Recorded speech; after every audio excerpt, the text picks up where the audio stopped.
Hello student, कैसे हैं आप सब। एक बार पुनः से कोचिंग क्लासेस पर स्वागत है। उम्मीद करता हूं आप सब अच्छे होंगे और आपका पढ़ाई भी बेहतर चल रहा होगा। तो चलिए शुरू करते हैं आज कुछ महत्वपूर्ण प्रश्नों के साथ। 2 और 3 अंक वाले प्रश्न यहां पर हम चर्चा करेंगे। पार्ट 1 है, इसके बाद पार्ट 2 भी मैं लाऊंगा। आप लोग बिल्कुल चिंता ना करेंगे, आप लोग बेहतरीन ढंग से पढ़ाई करें और इसका मैं पूरा फोटो पेरे बच्चों टेलीग्राम में शेयर कर दूंगा। कुछ बच्चे कहते हैं कि सर आपके फोटोज को अदर लोग शेयर कर रहे हैं। अरे क्या दिक्कत है यार, शेयर करने दो। कम से कम कहीं भी बच्चा, कोई भी बच्चा पढ़ रहा है, मुझे इसी बात की खुशी है और बाकी मुझे ये टेंशन नहीं है कि कौन मेरा शेयर कर रहा है क्या नहीं कर रहा है। अच्छी बात है, जरूरी नहीं रहता कि अब शिव कोचिंग क्लासेस का मोनो लगा रहे। हमें भरोसा है ना कि हमारा है ना बनाया हुआ नोट्स है, बस हो गया, कोई भी पढ़ाई करे। चलिए शुरू करते हैं। पहला क्वेश्चन देखिए, आवेश संरक्षण का नियम किसे कहते हैं। तो जहां भी संरक्षण शब्द आ जाता है, संरक्षण का मतलब ना तो नष्ट होना ना तो उत्पन्न होना, ज्यों का त्यों ही रहना। तो आवेश संरक्षण भी वही चीज है जिसके कारण किसी भी आवेश का, किसी भी निकाय का, निकाय मतलब सिस्टम होता है। जैसे आपके पास एक छोटा सा वस्तु, उसको भी हम निकाय कह सकते हैं। आसपास का तुम्हारा वातावरण भैया, वो भी एक निकाय है। किसी वस्तु पर आप काम कर रहे हो, वो भी एक निकाय है। तो किसी भी निकाय का कुल आवेश नियत रहता है, अर्थात ना तो आवेश नष्ट होता है और ना ही उत्पन्न होता है। यही आवेश संरक्षण का नियम है। तो आवेश संरक्षण का नियम समझ में आया कि किसी भी निकाय का कुल आवेश संरक्षित रहता है, निहित रहता है, ना तो उसमें आवेश नष्ट होता है ना ही उत्पन्न किया जा सकता है। पहला क्वेश्चन। चलिए दूसरा क्वेश्चन देखते हैं, विद्युत संबंधी कूलाम का नियम। कूलाम का नियम क्या है भैया कि दो आवेशों के बीच लगने वाला बल, ये दो आवेश है आपके पास Q1 और Q2, दो आवेश के बीच लगने वाला बल दोनों आवेश के गुणनफल के अनुक्रमानुपाती और बीच की दूरी के वर्ग के व्युत्क्रमानुपाती। ये आप लोग बहुत प्रारंभिक चैप्टर से पढ़ते आ रहे हो कि इस नियमानुसार किन्हीं दो बिंदु आवेशों के मध्य लगने वाला आकर्षण या प्रतिकर्षण बल उन दोनों आवेशों के परिमाण के गुणनफल के अनुक्रमानुपाती तथा बीच के दूरी के वर्ग के व्युत्क्रमानुपाती होता है। फास्ट रिवीजन करेंगे प्यारे बच्चों, कम समय है यहाँ पर। और हालांकि मैं जितने भी आपको टॉपिक चाहिए फिजिक्स के, आप यूट्यूब पे सर्च कर दो, सारे टॉपिक मिल जाएंगे, किसी को कोई परेशानी की जरूरत नहीं है। ये आप समानुपाती Q1 Q2 अपन R स्क्वायर, जब समानुपाती नियतांक, जब समानुपाती हटाते हैं तो एक नियतांक लग जाता है जिसका मान 1/4πε0 K के बराबर होता है। डायरेक्ट हो गया। चलिए आगे देखते हैं प्यारे बच्चों, किसी चालक की धारिता को कौन कौन से पदार्थ प्रभावित करते हैं। तो यहां पर देख लीजिए, चालक की धारिता को प्रभावित करने वाले कारक। पहला भैया चालक का आकार, 2 3 नहीं दिया है, मैं आपको दूसरा बता देता हूं। चालक के समीप अन्य चालक की उपस्थिति, आप लोग लिख लें, चालक के समीप अन्य चालक की उपस्थिति और चालक के चारों ओर का माध्यम। ठीक है, वो पेज यहां पर अभी नहीं है तो आप लोग लिख लें प्यारे बच्चों। दूसरा नंबर है क्या, चालक के समीप अन्य चालक की उपस्थिति। चालक के समीप अन्य चालक की उपस्थिति। पेन भी नहीं काम दे रहा, अभी साथ नहीं दे रहा, चलिए कोई बात नहीं। चालक के समीप अन्य चालक की उपस्थिति। और प्यारे बच्चों जो तीसरा है आपका, तीसरा ये है कि जो माध्यम होता है, चालक के चारों ओर का माध्यम, चालक के चारों ओर का माध्यम। ओके, ये क्वेश्चन हो गया। तो जो चालक का आकार है, चालक का आकार बढ़ाने से उसका विभव कम हो जाता है, धारिता बढ़ जाती है। ठीक है, इसी प्रकार से जब आप लिखोगे दूसरा नंबर, चालक के समीप अन्य चालक की उपस्थिति, तो आवेशित चालक के समीप अन्य चालक की उपस्थिति पे विभव क्या होता है, घटता है, धारिता बढ़ जाती है। और चालक के चारों माध्यम में भी धारिता क्या हो जाती है, बढ़ जाती है। तीनों में बढ़ता है, इतना याद कर लो। चालक के आकार पर, चालक के समीप अन्य चालक की उपस्थिति हो गई और चालक के चारों ओर का माध्यम। ठीक है, तो हम पूरे चैप्टर से यहाँ पर कंबाइन लेकर चल रहे हैं ताकि आप लोगों को दिक्कत ना हो सके। ये बहुत ही पॉपुलर ये क्वेश्चन है। देखिए जरा, प्रकाश का व्यतिकरण क्या है, एक उदाहरण समझाओ। बहुत ही इंपॉर्टेंट क्वेश्चन है, 2 अंक का क्वेश्चन है। जब समान आयाम तथा समान आवृत्ति की 2 प्रकाश तरंगें किसी भी माध्यम में एक दिशा में गमन करती है तो उनके अध्यारोपण के फलस्वरूप प्रकाश की तीव्रता में परिवर्तन हो जाता है। जब समान आयाम तथा समान आवृत्ति की 2 प्रकाश तरंगें किसी माध्यम में एक ही दिशा में गमन करती हैं तो उनके अध्यारोपण के फलस्वरूप प्रकाश की तीव्रता में परिवर्तन हो जाता है। इस घटना को हम प्रकाश का व्यतिकरण कहते हैं। इस घटना को प्रकाश का क्या बोलते हैं, व्यतिकरण कहते हैं। साबुन के बुलबुले का रंग दिखाई देना व्यतिकरण का उदाहरण है। ठीक है, चलिए क्लियर है ना कि समान आयाम और समान आवृत्ति की 2 तरंगें किसी माध्यम में एक ही दिशा में गमन करती है तो अध्यारोपण के फलस्वरूप तीव्रता में परिवर्तन हो जाता है। समान आयाम तथा समान आवृत्ति की 2 प्रकाश तरंगें एक ही दिशा में गमन कर रही है तो अध्यारोपण के फलस्वरूप उसकी तीव्रता में परिवर्तन होना ही प्रकाश का व्यतिकरण कहलाता है। साबुन के बुलबुले का रंग दिखाई देना व्यतिकरण का उदाहरण है। व्यतिकरण की आवश्यक शर्तें, ये लोग पॉपुलर क्वेश्चन है, बिल्कुल महत्वपूर्ण प्रश्न है।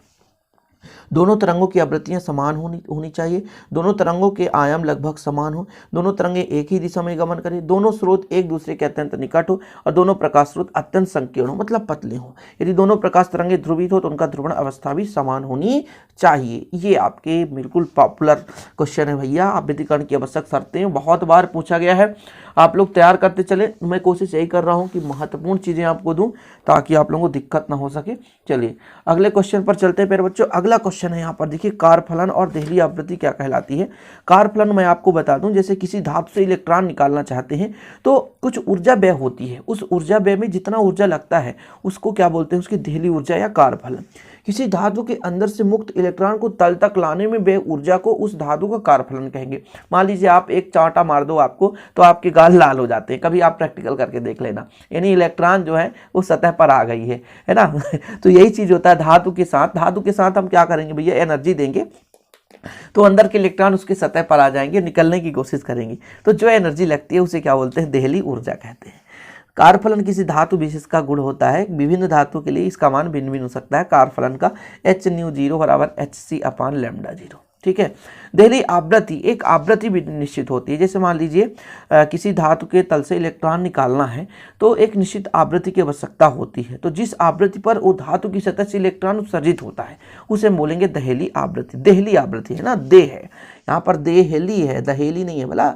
चलो, किसी धातु तल के लिए आपतित प्रकाश की वह न्यूनतम आवृत्ति, आपतित प्रकाश की वह न्यूनतम आवृत्ति जिसके कम आवृत्ति से प्रकाश के जिसके कम आवृत्ति के प्रकाश से उस धातु के तल से इलेक्ट्रॉन उत्सर्जित नहीं होते। मतलब एक निश्चित आवृत्ति, जैसे आपके रोटी खाने की क्षमता प्यारे बच्चों 5 है, अब आपको पता है जब तक 5 नहीं खाओगे पेट नहीं भरेगा, वही कंडीशन है। इसका मान लीजिए 10 एनर्जी चाहिए, 10 इलेक्ट्रॉन वोल्ट मान लो, तो भैया उससे कम यदि एनर्जी दे दिए तो इलेक्ट्रॉन उत्सर्जित नहीं होगा। और ऐसी आवृत्ति है कि एक फिक्स आवृत्ति है, यदि उससे कम आवृत्ति हुआ तो फिर इलेक्ट्रॉन उत्सर्जित नहीं होगा।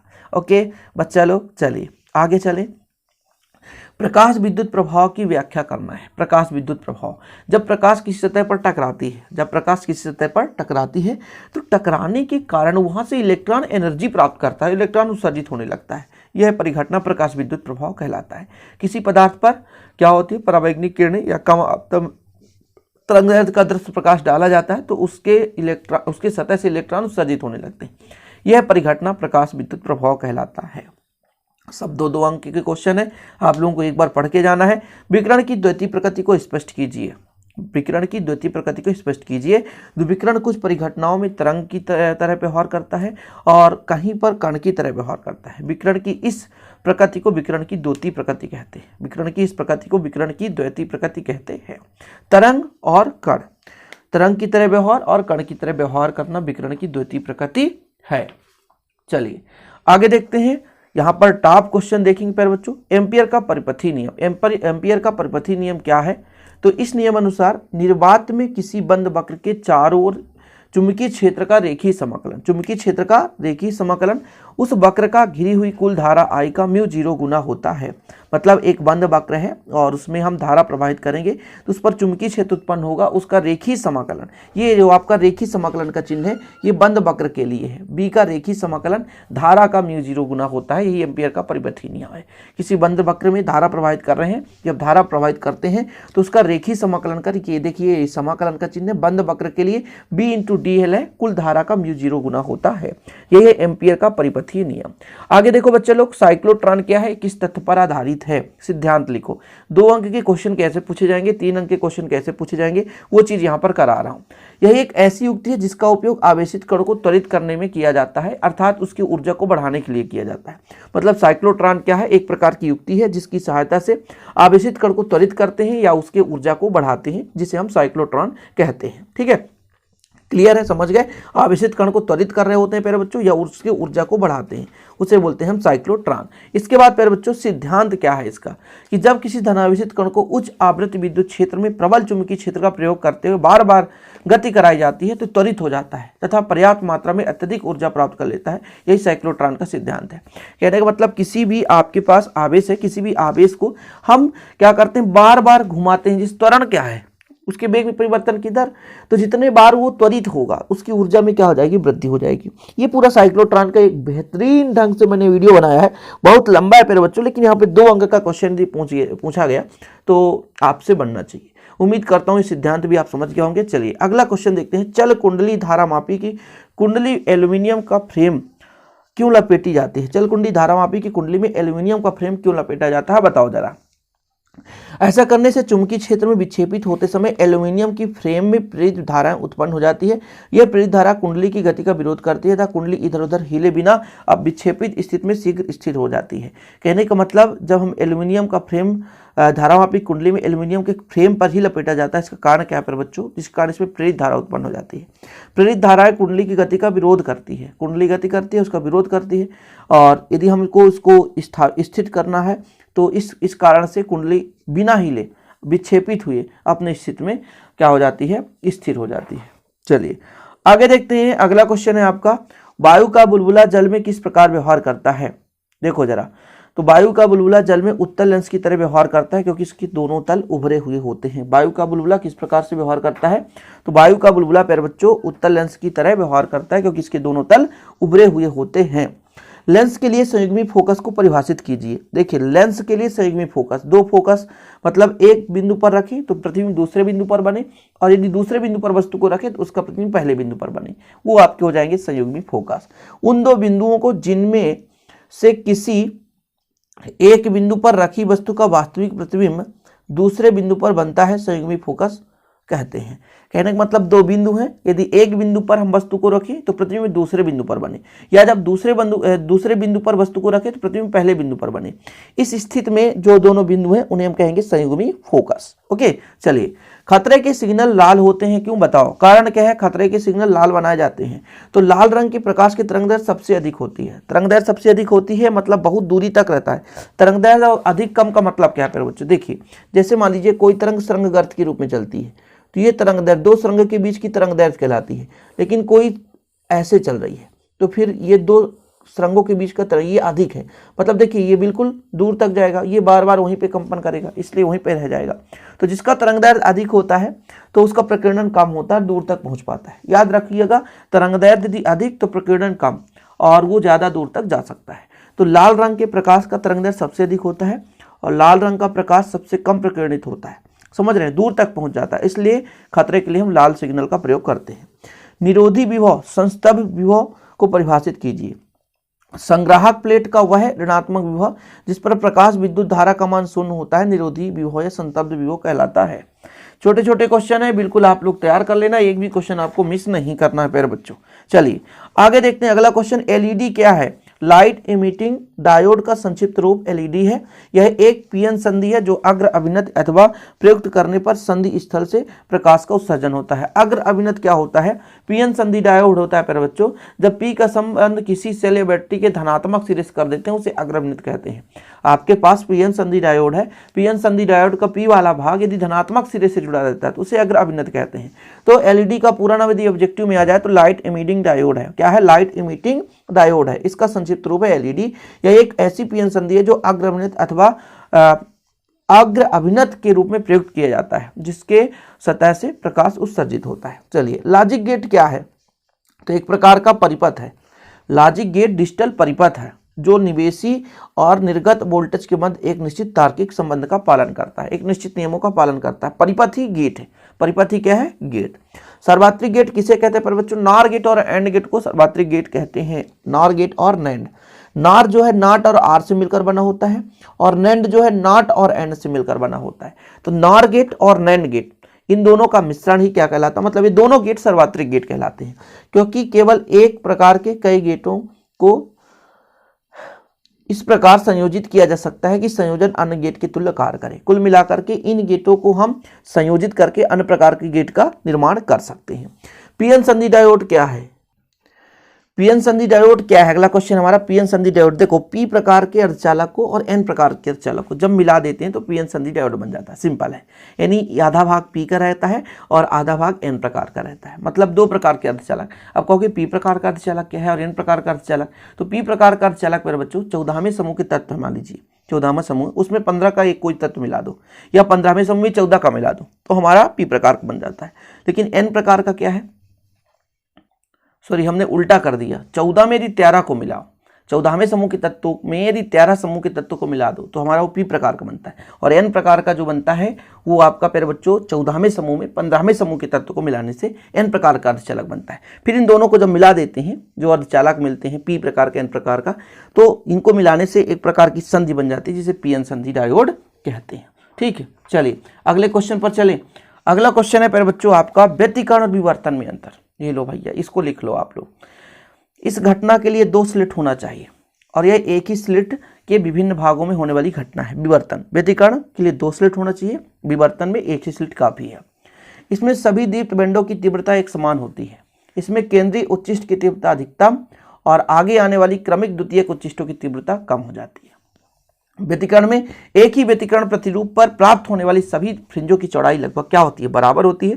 जबकि विवर्तन की बात करें पर बच्चों, तो विवर्तन में केंद्रीय उच्चिष्ट की चौड़ाई अधिकतम और अन्य द्वितीयक उच्चिष्टों की चौड़ाई क्रमानुसार घटती जाती है। फ्लेमिंग के बाएं हाथ का नियम लिखो, ये कभी कभी आ सकता है, बाकी उतना महत्वपूर्ण नहीं है। फ्लेमिंग के बाएं हाथ का नियम, फ्लेमिंग के बाएं हाथ के नियम अनुसार बाएं हाथ की तर्जनी, मध्यमा और अंगूठा को इस प्रकार फैलाइए कि तीनों एक दूसरे को लंबवत हो। ठीक है, इसको आप अपने हाथ में प्रैक्टिकल करके देखना। तर्जनी, मध्यमा और अंगूठा, अंगूठा से लगातार 3 उंगलियां एक दूसरे के लंबवत हो। तब तर्जनी चुंबकीय क्षेत्र को बताता है, मध्यमा जो है चालक में प्रवाहित धारा की दिशा को बताता है, तो अंगूठा चालक की गति की दिशा को प्रभावित बताएगा। ये आपका हो गया। ठीक है, चलिए अगला क्वेश्चन देखिए प्यारे बच्चों। अगला क्वेश्चन है हमारा, अगला क्वेश्चन है साइक्लोट्रॉन आवृत्ति के लिए व्यंजक नियमित कीजिए। साइक्लोट्रॉन आवृत्ति के लिए व्यंजक, ठीक है, आवृत्ति बराबर होता है 1/, आवर्तकाल, आवृत्ति 1/, आवर्तकाल। ठीक, इतना क्लियर है। और आवर्तकाल का मान है t बराबर 2πm/qb। तो 1/t तो उल्टा कर देंगे, 1/t को उल्टा तो qb/2πm, तो न्यू मान आ गया। आपने पढ़ा होगा कोणीय आवृत्ति ओमेगा बराबर 2π न्यू होता है। तो यहाँ पर प्यारे बच्चों आप न्यू के जगह मान रख दें, तो न्यू के जगह आप qb/2πm रखेंगे तो वैल्यू इतना आ जाएगा। ये आ जाएगा आपका साइक्लोट्रॉन की आवृत्ति का व्यंजक। आवृत्ति तो यही है, ये कोणीय आवृत्ति आ गया। ठीक है, कोणीय आवृत्ति। फैराडे के विद्युत चुंबकीय प्रेरण संबंधित नियम लिखना है। फैराडे के विद्युत चुंबकीय प्रेरण संबंधित दोनों नियम, जब किसी बंद परिपथ से होकर गुजरने वाले चुंबकीय फ्लक्स में परिवर्तन किया जाता है तो उसमें प्रेरित विद्युत वाहक बल उत्पन्न हो जाता है, जिससे प्रेरित धारा उत्पन्न हो जाती है। मतलब आपके पास परिपथ है, उसमें फ्लक्स में परिवर्तन होगा तो प्रेरित विद्युत वाहक बल उत्पन्न हो जाएगा। ठीक है, जिससे प्रेरित धारा भी उत्पन्न हो जाती है। चुंबकीय फ्लक्स में परिवर्तन जारी रहने तक बहती है, मतलब जब तक चुंबकीय फ्लक्स में परिवर्तन होगा तब तक प्रेरित धारा बहती रहेगी। दूसरा, प्रेरित विद्युत वाहक बल परिमाण, प्रेरित विद्युत वाहक बल का परिमाण चुंबकीय फ्लक्स में परिवर्तन के दर के अनुक्रमानुपाती। ये भी वही चीज है कि प्रेरित विद्युत वाहक बल चुंबकीय फ्लक्स में परिवर्तन के अनुक्रमानुपाती। चुंबकीय फ्लक्स में जितना परिवर्तन होगा प्रेरित विद्युत वाहक बल उतना ही अधिक होगा। ठीक, एक छोटा सा लॉजिकल क्वेश्चन है, यहाँ पर देखिएगा। एक इलेक्ट्रॉन 100 वोल्ट तक त्वरित किया जाता है, तो गतिज ऊर्जा निकालो। तो गतिज ऊर्जा का सूत्र हो जाएगा EV। ई का मतलब है 1 इलेक्ट्रॉन पर आवेश 1.6 × 10⁻⁻19 और वोल्ट यहाँ पर 100 वोल्ट है। 100 का गुणा कर दो तो 1.6 × 10⁻17 जूल, ये कि 100 वोल्ट के बराबर है। ये 100 इलेक्ट्रॉन वोल्ट के बराबर है। 100 इलेक्ट्रॉन वोल्ट बराबर 1.6 × 10⁻17 जूल। इस प्रकार से आप लोगों ने एक अच्छे क्वेश्चनों का यहाँ पर सीरीज आपने देखा, और आपका डिमांड रहेगा तो आप अपने कमेंट बॉक्स में अपना राय बताइएगा। अगला वीडियो जल्दी आपके लिए अपलोड कर दिया जाएगा। वीडियो पसंद आए तो लाइक करना ना भूलें, शेयर करें। मिलते हैं अगली वीडियो के साथ। जय हिंद, वंदे मातरम।